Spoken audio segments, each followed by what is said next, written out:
18 et 19 novembre, l'Union populaire républicaine organise son université d'automne à Valère, près de Tours. Au programme, table ronde avec des personnalités en vue, discours du président François Asselineau, grande tombola, mais aussi la tenue du Congrès national. Une surprise vous sera également réservée le dimanche après-midi. Réservez vos places dès maintenant sur le site de l'UPR, upr.fr. Bonjour à tous, bienvenue en ce 15 novembre 2017 pour notre 53e entretien d'actualité. Bonjour Monsieur Asselineau, eh bien écoutez, je vous propose de passer tout de suite à une première question, une question d'une actualité brûlante pour le mouvement. L'université de l'UPR a lieu ce week-end, pourriez-vous nous en dire un mot ? Eh bien alors bonsoir à toutes et à tous, nous sommes effectivement le 15 novembre et cet entretien sera mis, je l'espère, en ligne dès demain, le 16. Alors, l'université aura lieu donc samedi 17, près d'Azel-Rideau. Il suffit d'aller sur notre site internet pour s'y inscrire. Je signale que nous avons déjà plus de 870 personnes inscrites, ce qui est un record puisque l'année dernière, à l'abbaye de Vermenton, nous avions eu à peu près 680 à 700 personnes inscrites, sachant qu'il y avait eu à peu près 150 personnes qui s'étaient ajoutées en plus, de telle sorte que l'année dernière, la fréquentation qui avait été tout à fait considérable avait été de l'ordre de 830 à 850 personnes. Alors cette fois-ci, on a déjà 870 personnes inscrites. Ça ne compte pas les gens qui vont s'inscrire encore ce soir, demain, etc. Et ça ne compte pas notamment les gens qui vont venir, puisque c'est également ouvert aux personnes qui peuvent venir sans inscription. C'est un petit peu quand même à leurs risques et périls, parce qu'il faudrait quand même pas que les portes soient fort closes. On a quand même un lieu qui permettra d'accueillir jusqu'à 1200, 1300 personnes, mais il est donc assez probable qu'on va dépasser les 1000, voire les 1100 personnes. J'espère qu'on pourra accueillir tout le monde. Donc c'est un vrai succès, ce dont je me félicite et je remercie toutes celles et tous ceux d'entre vous qui se sont déjà inscrits. Alors, un petit point sur le programme. Le matin, nous aurons une table ronde consacrée à la liberté d'expression, où il y aura il y aura comme intervenant à cette table ronde d'abord Philippe Pascot qui est une personnalité connue, vous savez, qui porte un chapeau de paille, qui a écrit des ouvrages, notamment Pilleurs d'État, qui avait lancé au moment de l'élection présidentielle une pétition, une charte pour réclamer le fait qu'on ne puisse présenter le candidat que des candidats aux élections qui aient un casier judiciaire vierge. J'avais souscrit d'ailleurs à cette charte. Donc Philippe Pascot sera parmi nous. Il y aura également un autre Philippe David, qui est journaliste à Sud Radio, et qui a très gentiment accepté de venir à cette table ronde. Nous avons sollicité pas mal de journalistes, il y en a beaucoup, qui, à partir du moment où on proposait d'avoir un débat sur la liberté d'expression, ont jugé utile de ne pas venir parler. En tout cas, donc Philippe David pour Sud Radio sera également là. Et puis il y aura également un autre journaliste qui a été grand reporter à Marianne notamment, qui s'appelle Mas Stromberger, qui travaille actuellement à Polonie TV, et qui m'avait d'ailleurs reçu pendant l'élection présidentielle en compagnie de Natacha Polony. Voilà.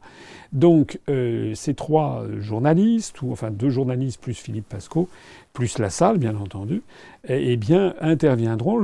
Il y aura une modération qui sera faite par Éléonore de Vulpillère. Et je pense que ça va être quand même tout à fait intéressant de recueillir leur point de vue.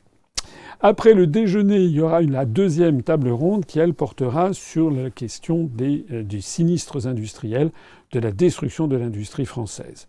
Et là, nous aurons comme intervenant lors de cette table ronde, on aura d'abord le journaliste qui s'est fait une grande réputation sur cette question, Jean-Michel Quatrepoint, qui a gentiment accepté de venir et qui est notamment l'un des meilleurs spécialistes de la question de la destruction de l'outil industriel français et en particulier de l'affaire Alstom. Il y aura également M. Mas Stromberger, qui probablement restera avec nous pendant une partie de la table ronde de l'après-midi.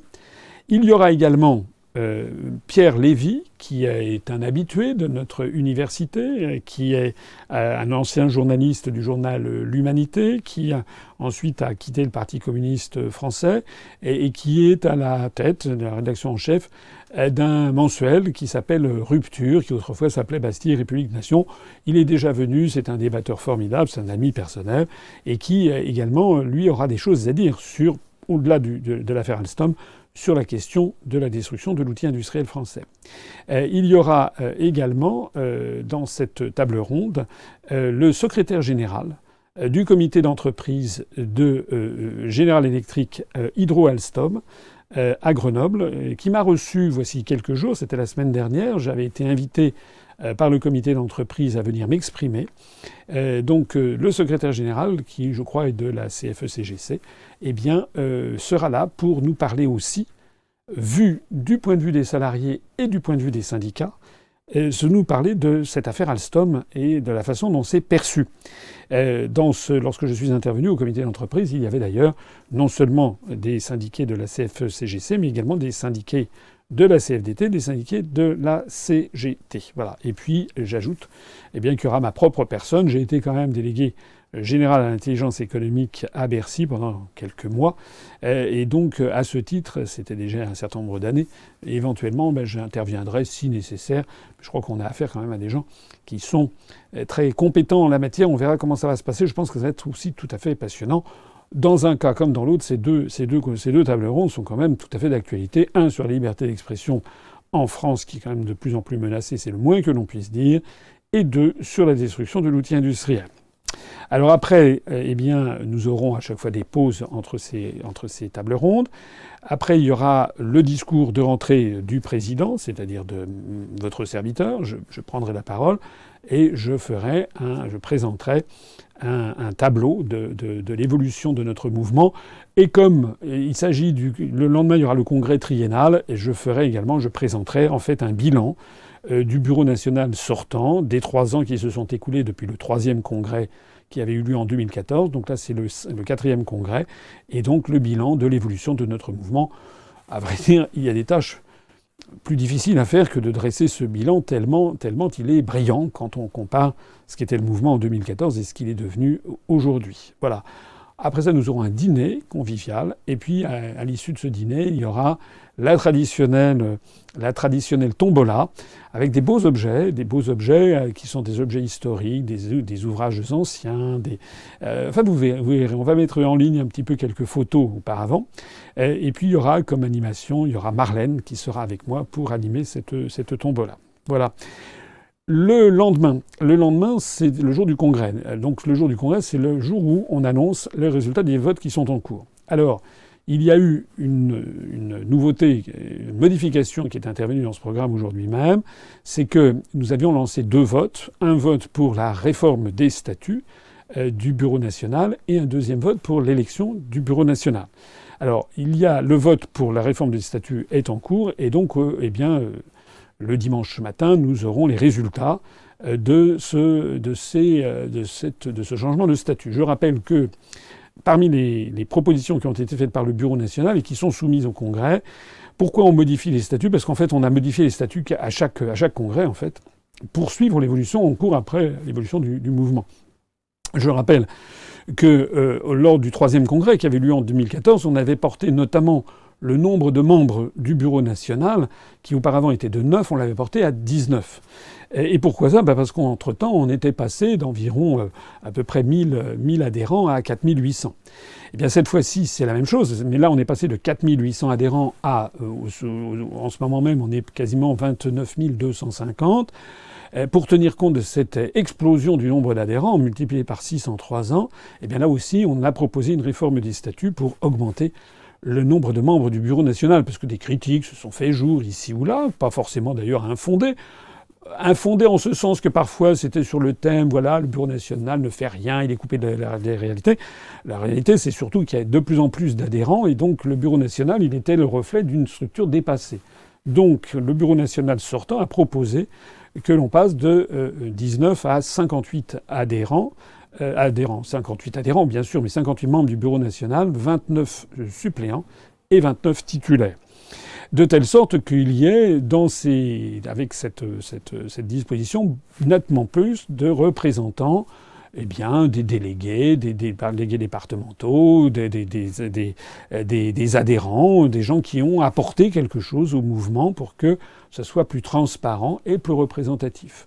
Dans ces nouveaux statuts, on a également inséré une disposition pour qu'il y ait un minimum de 25% réservé à l'un des deux sexes, c'est-à-dire qu'il ne peut pas y avoir moins de 25% de femmes ou d'hommes au Bureau national. Donc évidemment, ça s'applique plutôt aux femmes, puisque en général, il faut plutôt avoir des quotas positifs pour les femmes. Pourquoi 25% ? Parce que nous avons actuellement 24% des adhérents de l'UPR qui sont des adhérentes, et donc ça pour pousser à avoir là aussi une meilleure représentativité. Il y a aussi d'autres choses qui sont importantes dans ces statuts. Il y a le système on a créé des structures, notamment une commission des conflits, pour voir lorsqu'il y a des problèmes avec tel ou tel adhérent, qu'il y ait une commission des conflits, des sanctions. Un système également de tirage au sort pour un certain nombre d'adhérents qui le souhaitent. On précisera ça après le Congrès. Les adhérents qui le souhaitent pourront déposer leur candidature pour être éventuellement tirés au sort, soit pour participer au Conseil national, qui se réunit au moins 2 fois par an, soit pour participer à ces commissions, notamment sur la commission de discipline du mouvement. Ça, c'est pour tenir compte de cette sensibilité qui a lieu, qui se développe dans la société française, qui est qu'un certain nombre de personnes souhaiteraient pouvoir, à la limite, court-circuiter un petit peu les hiérarchies. Bon, il y a d'autres choses qui ont été proposées. Je renvoie toute cette présentation a été largement exposée dans le vote qui est actuellement en cours. Alors ça, ce vote-là, il est actuellement en cours. J'invite toutes celles et tous ceux qui m'écoutent et qui n'ont pas encore fait leur devoir électoral, il faut être, je le rappelle, adhérent à l'UPR et à jour de cotisation, eh bien, toutes celles et tous ceux qui n'ont pas encore voté, il faut qu'ils se précipitent pour aller voter. Alors, il y a un deuxième vote, et c'est là où il y a une nouveauté, c'est qu'il y a un deuxième vote que nous avions lancé en même temps, qui consistait à l'élection du Bureau national. L'élection du Bureau national, c'est-à-dire l'équipe dirigeante pour les 3 ans à venir. Alors, dans cette élection, on avait eu une personne s'était manifestée, il y a maintenant à la fin de l'été, en disant qu'elle comptait déposer une liste. On lui avait dit, en temps utile, le 26 septembre, que pour déposer une liste, bien sûr, il fallait déposer une liste de 19 noms, c'était selon les statuts anciens, mais il était prudent de prévoir que la liste fasse 58 noms parce que les statuts allaient être modifiés. Et il est évidemment très important que les statuts soient modifiés maintenant, on ne va pas attendre 3 ans. Si le mouvement dans 3 ans multiplie encore par 6 le nombre de ses adhérents, on serait plus 30 000, on serait 180 000. On ne va pas attendre 3 ans d'augmenter à 58 le nombre des membres du bureau permanent. Donc on avait averti au mois de septembre. Alors le problème est venu d'un autre adhérent qui, 2 jours avant le dépôt des listes, nous a dit, il voulait déposer une liste, et puis on lui a expliqué qu'il fallait prévoir 58, et il a évoqué le fait qu'il était prévu au dernier moment, que ça n'était pas normal, et ci et ça. Alors, pour mettre un terme à toute cette polémique qui risquait d'être envenimée, lancée, pas toujours sans arrière-pensée, eh bien, le mieux, c'est qu'on a décidé, le Bureau national a décidé de reporter l'élection de ce bureau national d'un délai nécessaire pour permettre à toutes les listes qui veulent se présenter de se présenter. Voilà. Moi, j'avais présenté une liste en temps utile. C'était la seule qui avait pu être présentée avec les 58 noms. Ça a été largement diffusé. Il y avait donc déjà beaucoup de gens qui avaient voté. Moi aussi, j'avais voté.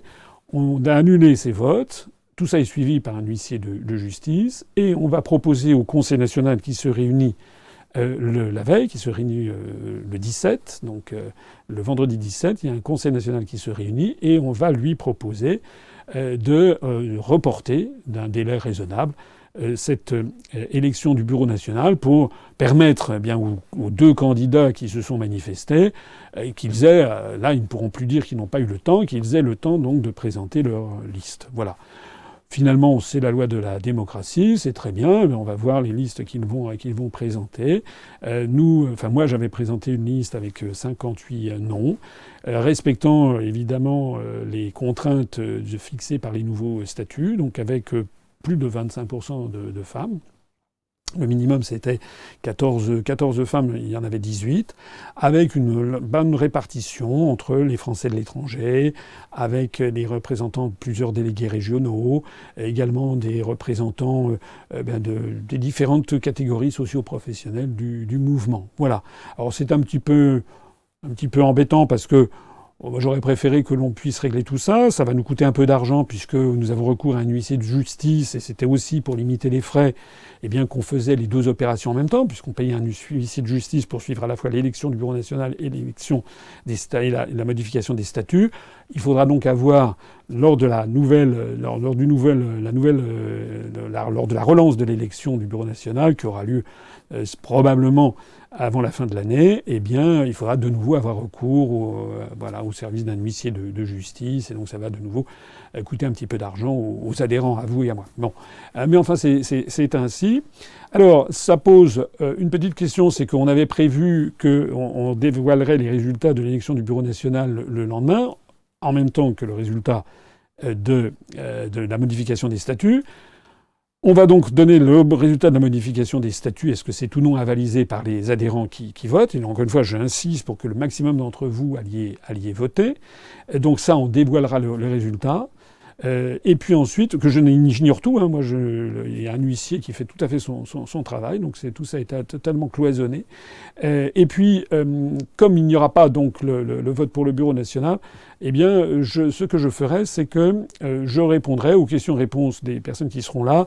Les délégués départementaux, délégués régionaux auront d'eux-mêmes une des réunions spécifiques de préparation de la suite des événements, notamment.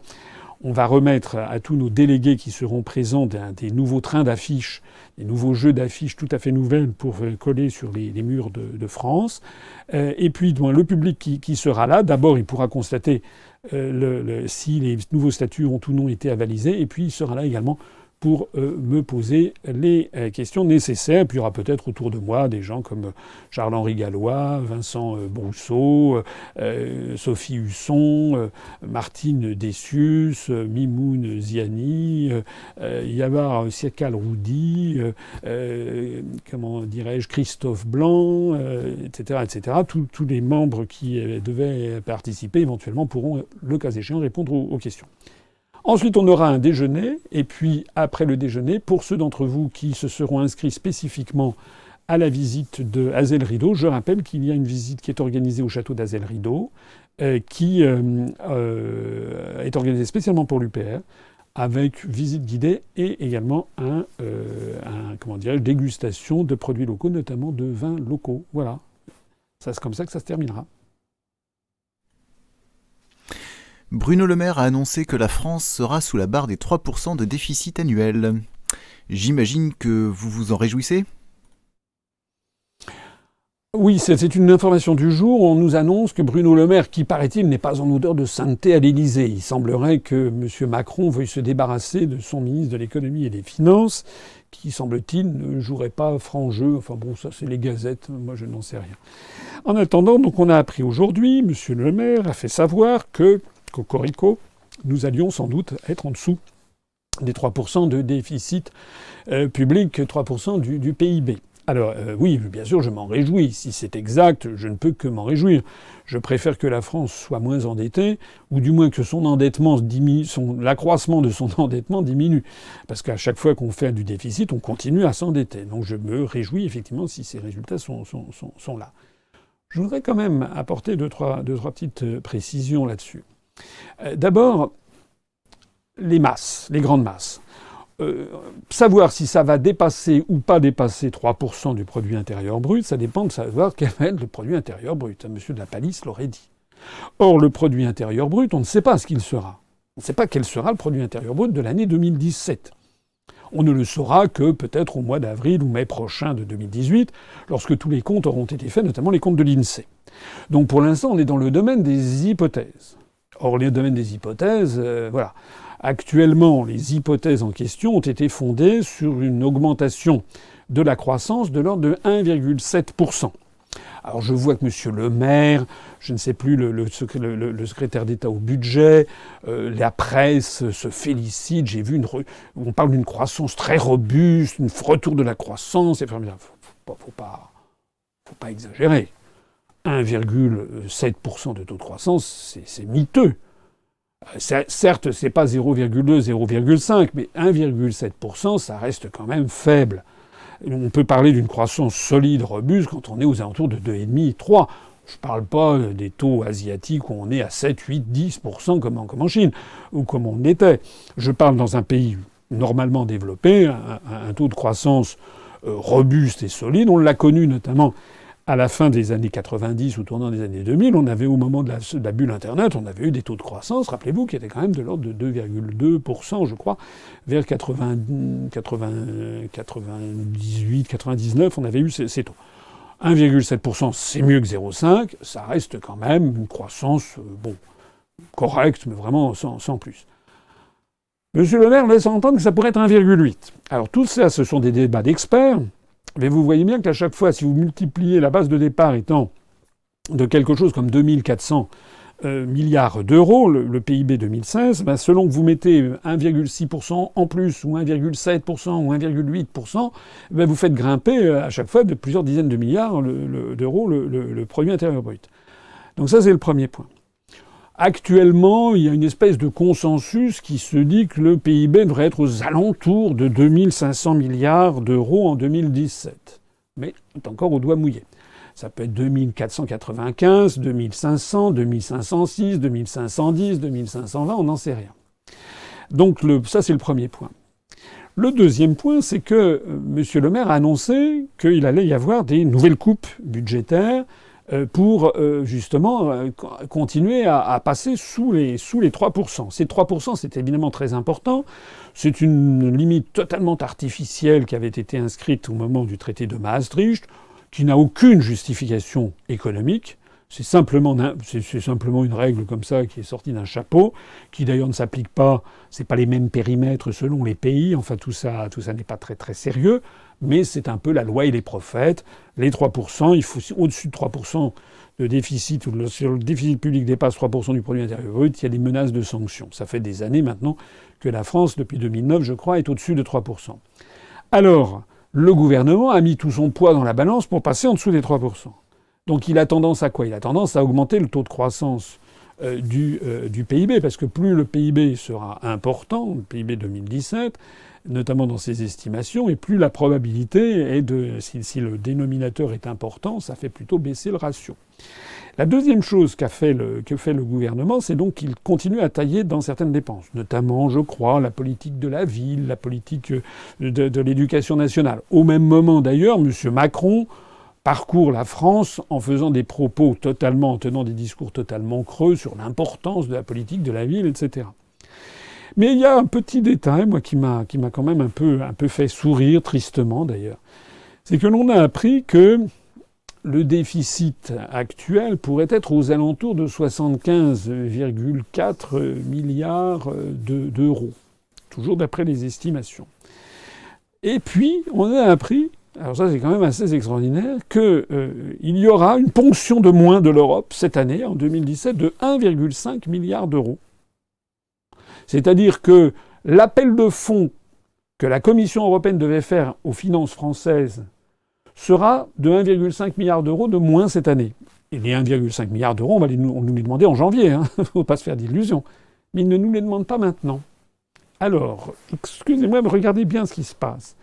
Si on a un PIB à 2500 milliards tout rond, si on a une estimation de déficit de l'ordre de 75,6 milliards, si on retire 1,5 milliard de prélèvements de l'Europe, on fait 75,6 moins 1,5, on va tomber à quelque chose comme 74,2. Or, 75,6 divisé par 2500, c'est au-dessus de 3%. Mais 74,2 divisé par 2500, c'est en dessous, c'est 2,9. En d'autres termes, il faut regarder ça d'un petit peu plus près, mais je pense que la Commission européenne a décidé de donner un petit coup de pouce, un gros coup de pouce d'ailleurs, à la France en acceptant de reporter de 1 mois et demi ou 2 mois la ponction de 1,5 milliard d'euros que l'on doit verser à Bruxelles. Vous savez, les fameux fonds européens, je ne cesse de le dire depuis des années, c'est que chaque année, en fait, la France, elle verse à peu près 1 milliard, 1,5 à 2 milliards d'euros par mois. Donc c'est les ponctions de la fin de l'année que la Commission, en fait, a accepté de ne ponctionner que l'année prochaine. Ce qui va permettre, de façon factice, au gouvernement de faire passer de 3,05 à 2,95, ce qui va permettre à la Commission européenne de dire c'est formidable, la France est passée en dessous de 3, ce qui va permettre à ce moment-là à la Commission de Bruxelles de dire ça y est, on arrête la procédure d'infraction contre la France, ce qui va permettre à M. Macron, à M. Édouard Philippe, à M. Le Maire de passer sur toutes les chaînes de télévision et de radio, vous allez voir, en disant c'est extraordinaire, voilà, croissance est revenue, on est passé en dessous des 3%, on n'avait jamais vu ça depuis 2009. Vous avez vu la petite manipulation qu'il y a derrière, on en reparlera en 2018 pour voir la suite des événements. Les rémunérations des membres de cabinets ministériels ont augmenté de 20%. Cela vous choque-t-il ?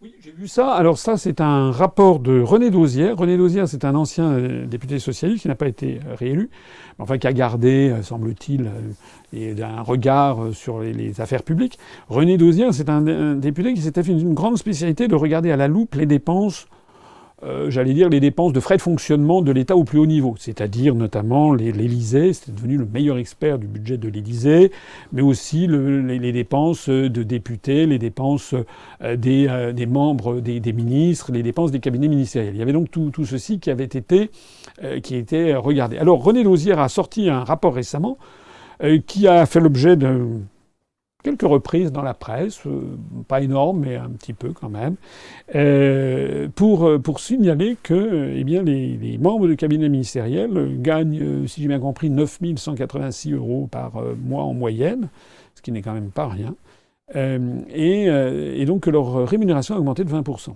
Alors, comment présenter ça ? Il y a des gens qui disent oui, mais il y a moins de membres de cabinet ministériel que naguère, donc finalement, ils ont plus de travail et donc c'est normal qu'ils gagnent davantage. Personnellement, je trouve que c'est quand même une information qui n'est pas terrible. Au moment où le chômage ne fait que se développer, au moment où la pauvreté gangrène la France, mais pas seulement la France, l'ensemble de l'Europe occidentale, envoyer comme message que les membres du cabinet ministériel ont gagné 20% de plus par mois, je ne trouve pas que ce soit un très bon signal envoyé à la population. D'ailleurs, de façon générale, il n'y a pas que ça. J'ai vu également que Madame Brigitte Trogneux, qui n'a été élue par personne, qui se trouve être la femme du président de la République, va se voir dotée d'un budget tout à fait significatif de plusieurs centaines de milliers d'euros. Bon. Pourquoi ? Je n'en sais rien. En tout cas, ça n'a pas été soumis au peuple français, ce genre de choses. Je suis d'accord qu'il faut qu'il y ait un certain train de vie pour le chef de l'État. Ça, je ne suis pas en désaccord avec ça. Mais l'idée qu'il y ait des secrétariats pour la prétendue première dame, j'ai déjà donné mon opinion. Il n'y a pas de première dame en France. La France est une république, c'est pas une monarchie, une république qui se déguise en monarchie avec une first lady à l'américaine. D'ailleurs, je signale au passage que cette chasse au gaspille doit être, encore une fois, c'est le poisson pourri par la tête. Il faut que les dirigeants donnent le meilleur exemple à la population. Je ne trouve pas que ce soit une très bonne chose d'apprendre comme ça qu'il y a une espèce de petit isolat à l'Élysée, dans les cabinets ministériels, où on s'affranchit des contraintes budgétaires absolument dramatiques qui sont appliquées au reste de la société française. Les conflits sociaux se multiplient. Qu'en pensez-vous ? Oui, les conflits sociaux, qu'est-ce que vous voulez ? C'est un long martyrologe. Les conflits sociaux se multiplient en France. La situation, de façon générale, se dégrade en Europe. Même si on nous dit, voilà, la croissance est retrouvée, on a en France une presse qui est complètement aux ordres de l'Élysée et de l'oligarchie. C'est invraisemblable. En réalité, la situation est quand même très mauvaise. Je vais revenir à l'instant sur la question que vous posiez, mais aujourd'hui même, on a appris qu'en Allemagne, l'année prochaine, il va y avoir, il y a déjà plus de 850 à 900 000 sans-abri. L'année prochaine, les Allemands attendent 1 200 000 sans-abri. parmi lesquels d'ailleurs une partie très significative de ces migrants que Mme Merkel a accueillis, qui en fait sont payés 1 euro de l'heure. Et en réalité, il y en a des centaines de milliers qui vont avoir ils vont vivre dans une situation de SDF, enfin de clochardisation assez terrible. Donc on nous avait dit dans les grands médias français la générosité de l'Allemagne et tout, pas du tout. En réalité, beaucoup de ces gens vont se retrouver à la rue, mais pas seulement eux. Il y a une partie de plus en plus importante d'Allemands qui sont des Allemands nés en Allemagne depuis longtemps, leurs parents, qui sont également à la rue. Ça, je le signale parce que ce sont les bienfaits. On nous donne toujours en exemple le modèle économique et social allemand. Voilà ce qu'il est en réalité. Sans compter le reste, sans compter les retraites, sans compter les petits boulots à 1 euro de l'heure. Enfin, c'est un travail de misère qui se répand dans toute l'Europe. La pauvreté gagne en France. J'ai déjà eu l'occasion de le dire. En France, ce qui gagne aussi, c'est effectivement les plans sociaux. Il y a quelques jours, je le disais tout à l'heure, j'étais allé à General Electric Hydro Alstom, à Grenoble, où j'ai donc été reçu par le comité d'entreprise et donc notamment le secrétaire général qui sera présent à notre table ronde de l'après-midi de samedi, qui va être passionnante. On apprend ces jours-ci, donc le conflit perdure parce que dans cette société qui fait les turbines pour les barrages hydroélectriques de la société Alstom, rachetée par General Electric, il y a 800 salariés et il y en a 348 je crois, dont le poste va être supprimé dans le cadre de ce que la direction appelle de façon absolument incroyable, d'un cynisme incroyable, elle appelle ça le PSE, le plan de sauvegarde de l'emploi.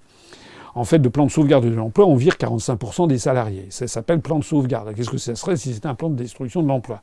Il va venir parce que les salariés de General Electric Hydro Alstom, on m'en avait déjà parlé quand j'y suis allé, eh bien, ils craignent de plus en plus d'être tout simplement sacrifiés et que l'entreprise soit purement et simplement supprimée. Le groupe General Electric, au niveau planétaire, se porte mal. Ils ont décidé de faire au niveau planétaire des coupes sombres et il est possible qu'ils aient décidé, en fait, de tout centraliser la branche énergie sur les énergies renouvelables à Cherbourg et de fermer General Electric Hydro Alstom. En d'autres termes, il s'agirait tout simplement d'une opération extrêmement cynique. Dans un premier temps, on appelle ça plan de sauvegarde de l'emploi, on supprime 348 emplois sur 800. Dans un deuxième temps, d'ici 1 an ou 2, on dira, vous comprenez, vous n'êtes plus maintenant que 460, ce n'est pas à la hauteur du monde d'aujourd'hui, etc. Il faut supprimer. Ça s'appelle la tactique du salami. C'est-à-dire qu'on fait ça tranche par tranche pour diviser les salariés, laisser croire à certains qui vont pouvoir continuer à avoir un emploi, les autres, on va éventuellement leur faire miroiter je ne sais quel reclassement. En fait, il s'agit d'une destruction pure et simple d'emplois, de savoir-faire industriel. Bravo, merci. La vente de Alstom à General Electric, dont on parlera lors de la prochaine université, donc dans cette table ronde. Mais il n'y a pas que General Electric Hydro Alstom. Rien qu'au cours des 48 dernières heures, on apprenait encore et encore des plans sociaux, des drames humains qui se cachent derrière. La société Castorama, que tout le monde connaît, donc ces grands magasins de bricolage, a annoncé qu'il y aurait peut-être à peu près 550 postes qui vont être supprimés et qui vont être délocalisés très probablement vers la Pologne. Or, ce ne sont pas les Français qui travaillent dans les magasins en France, notamment, je crois, les experts comptables, les services comptables, etc. Éventuellement, certains, on proposera peut-être, la direction de Castorama proposera peut-être à certains d'aller s'installer en Pologne, mais la probabilité que ça intéresse quelqu'un est quasi nulle, parce que les Français n'ont pas spécialement envie d'aller s'installer en Pologne. En plus, la langue polonaise est une des langues les plus difficiles du monde. Et puis, s'ils allaient là-bas, ça serait pour être payés au tarif polonais, à charge sociale polonaise. Donc, en réalité, il s'agit bien d'aller profiter du différentiel de salaire, de charges sociales et environnementales qui sont en faveur de la Pologne, enfin, qui sont moins chères en Pologne qu'en France. Dans la même série, il y a le groupe Engie. Le groupe Engie où l'on apprend qu'il pourrait y avoir 1200 emplois qui vont être supprimés en France. Là aussi, notamment services à la clientèle, pour être délocalisés vers les pays qu'on connaît, c'est-à-dire vers le Maroc, vers le Portugal, vers l'île Maurice. C'est-à-dire quoi? C'est-à-dire ces pays, vous savez, quand vous êtes parfois à votre domicile, moi ça m'est arrivé cet été, là, quand j'étais en vacances dans ma maison de campagne, je reçois des appels téléphoniques sur un poste fixe. Tous les jours, c'était des gens qui voulaient me vendre je ne sais pas quoi et dont je découvrais à l'accent de la personne qui était au bout du fil que probablement le centre d'appel n'était pas en France. Et en fait, ce sont des centres d'appel qui se situent au Maroc, à l'île Maurice, etc. à peu près sur le même fuseau horaire que la France d'ailleurs, et qui appellent évidemment avec des salaires extrêmement, extrêmement bas. Et tout ça, c'est au détriment de l'emploi en France. Encore un autre sinistre industriel, Galderma, un laboratoire pharmaceutique spécialisé dans les produits dermatologiques, qui a un laboratoire de recherche à Sophia Antipolis à Nice, et qui, là aussi, va à peu près fermer, délocaliser. Alors qu'est-ce que je peux dire face à ça? Je relance, je renvoie, je redis ce que j'avais dit quand j'étais allé, après être allé à General Electric Hydro Alstom. Moi, je suis partant. Je m'adresse ici à toutes celles et à tous ceux d'entre vous qui travaillez dans une entreprise où il y a comme ça plusieurs centaines de postes qui sont supprimés, voire plusieurs milliers. Moi, je suis tout à fait d'accord pour venir m'exprimer, notamment devant le comité d'entreprise et pour expliquer ce qui se passe. Je sais bien que ça n'est pas forcément des solutions que j'apporte. Je ne suis pas milliardaire, hélas. Loin s'en faut. Mais moi, ce que j'apporte, c'est aussi la compréhension des événements. Moi, j'ai beaucoup de peine quand je vois toutes ces informations, parce que, non seulement parce que je sais qu'avec Castorama, il y a 550 familles qui vont être plongées dans le désarroi. Avec Engie, c'est 1200 familles, parce que si le père ou la mère perd son emploi ou un fils, c'est toute la famille qui est plongée dans le désarroi, voire l'angoisse du lendemain, surtout si ce sont des personnes qui ont des emprunts, il faut qu'ils remboursent les mensualités. Et ce qui me rend encore plus triste, c'est que malheureusement, il est probable que parmi toutes les personnes dont les emplois sont supprimés, il y en a qui ont voté Macron à la présidentielle. Et oui. Il est probable que parmi ces gens, il y en a qui m'ont entendu à la télé puis qui se sont dit « Ah non, c'est un complotiste, c'est un conspirationniste. Non, non, nous, on va voter. J'ai entendu la télé, il paraît que Macron est très bien. » C'est à ces personnes-là que je m'adresse. Regardez ce qui se passe. Pourquoi moi j'essaye d'aller dans les comités d'entreprise? Je l'ai proposé d'ailleurs à Galderma, au laboratoire pharmaceutique, à Sophia Antipolis, par l'intermédiaire de notre délégué. Malheureusement, on lui a fait savoir que non, ma présence n'était pas souhaitée. Il y a ça aussi. Il y a des gens qui me disent qu'il faut être plus sur le terrain. Oui, encore faut-il que ma présence soit souhaitée. Moi, si je veux me déplacer, si je veux aller sur le terrain, c'est pour expliquer aux gens qu'ils ont leurs problèmes immédiats, qu'ils doivent régler avec la direction, qu'ils doivent éventuellement solliciter la région, le département, le gouvernement pour essayer de trouver une solution. Ça, c'est leur problème immédiat. Mais il y a un problème plus global qui est le problème de la France. C'est qu'il faut qu'à partir du moment où ils vivent ces sinistres, ils comprennent l'origine des problèmes. Et ils comprennent qu'il faut que nous nous entraidions tous. Il ne faut pas diviser la société française. Il faut que le triste exemple de ce qui arrive aux salariés de Hydro Alstom, à ceux de Castorama, à ceux de Engie et à tant d'autres auparavant, il faut qu'ils mettent en commun, si l'on peut dire, leur expérience, leur connaissance et leur compréhension des dossiers. Vous le savez bien, si par exemple sur tous ces sujets, il n'y avait pas l'article 63 du traité sur le fonctionnement de l'Union européenne qui interdit toute restriction aux échanges de capitaux, il n'y aurait pas ces délocalisations. Donc c'est bien notre appartenance aux traités européens, le fait que nous soyons dans l'Union européenne, qui est la clé de voûte, le problème numéro 1 de toutes ces délocalisations, de toutes ces destructions d'emplois.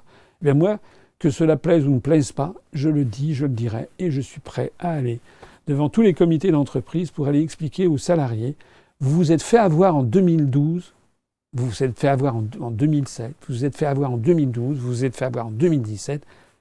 Non, il ne va pas falloir vous faire avoir encore une fois en 2022. Eh bien écoutez, nous nous approchons du terme de cet entretien. Souhaitez-vous ajouter un dernier mot ? Oui, il y a quand même pas mal de choses encore à ajouter. D'abord, en matière financière. Il y a quand même en ce moment un sinistre qui est en train d'arriver, monumental, c'est le groupe Altis de M. Patrick Drahi. Le groupe Altis de Patrick Drahi, qui notamment possède SFR, possède BFM, etc. En réalité, on est face à un risque de désastre financier de très grande ampleur. Le groupe Altis, on apprend ces jours-ci qu'il a un endettement long terme et court terme de l'ordre de 54 milliards d'euros. On apprend également qu'il a des fonds propres négatifs. En fait, c'est une espèce d'échafaudage d'endettement. Avec ces échafaudages d'endettement que M. Patrick Drahi a obtenus par des copinages, par des trucs et des machins, Il a obtenu qu'on lui prête, c'est comme si moi on me prêtait des dizaines de milliards d'euros pour racheter, et puis après je m'endette, puis je rachète, je fais ensuite des opérations financières. Le problème, c'est que c'est fondé sur la confiance, et puis c'est fondé aussi sur les résultats. La capitalisation boursière de Altice s'est effondrée au cours des derniers jours. On est tombé à quelque chose, je ne me rappelle plus exactement, je crois que c'est 34 milliards d'euros. Donc la capitalisation boursière est très inférieure à l'endettement de l'entreprise. Ça commence à sentir le roussi. Aujourd'hui, à Amsterdam et à Paris, l'action Altice, qui a déjà dégringolé beaucoup depuis maintenant quelques semaines, elle a plongé de 20% avant de se ressaisir, si je veux dire, à moins 13%. Moi, ce que je voudrais dire, c'est, outre que c'est un drame qui est en train d'arriver, je voudrais dire quand même deux choses. C'est que Altice possède SFR, pourquoi ? Parce que M. Emmanuel Macron est intervenu pour donner la licence SFR à Patrick Drahi. Pourquoi d'ailleurs la presse n'en parle pas, là ? Je ne vois pas la presse nous rappeler les liens de M. Macron avec Patrick Drahi. Je ne vois pas non plus la presse nous rappeler que Patrick Drahi et Altice, qui possèdent BFM, que BFM a chanté les louanges matin, midi, soir et la nuit, 365 jours par an depuis 2 ans, de M. Macron, qui nous était présenté comme le génie du millénaire. C'est vrai ou c'est pas vrai ? En réalité, maintenant, il y a quand même un soupçon d'escroquerie générale dans cette affaire. Parce qu'une entreprise qui est gavée de dizaines et de dizaines de milliards d'euros de dettes, dont les résultats ne sont pas au rendez-vous, il suffit de voir comment Michel Combes, qui était le président de Altice, a été dégagé rapidement. Il suffit de voir les photos de M. Drahi qui fait triste mine. Il suffit de voir l'inquiétude qui s'est développée sur les marchés financiers.